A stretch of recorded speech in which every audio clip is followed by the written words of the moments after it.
গত 19 তারিখে নির্বাচনে তিনি হেরে গেছেন দ্বীপজলের কাছে।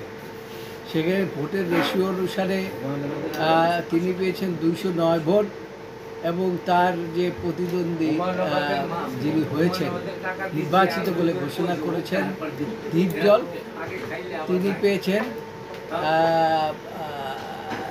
225 ভোট। হ্যাঁ, তো সেই অবস্থার মধ্যে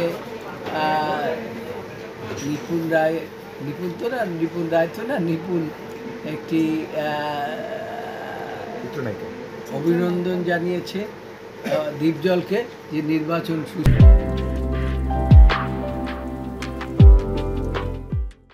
হয়েছে।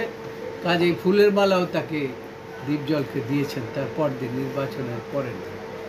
কিন্তু পরবর্তীতে দেখা যায় যে তিনি আবার এখানে একটা রিট পিটিশন দাখিল করেছেন যে নির্বাচন সুষ্ঠু হয় নাই, তিনি সমস্ত নির্বাচন বাতিল চেয়েছেন। কিন্তু আদালত একটি আদেশ দিয়েছেন, শুধু সেক্রেটারির পদটিকে স্থগিত করেছেন।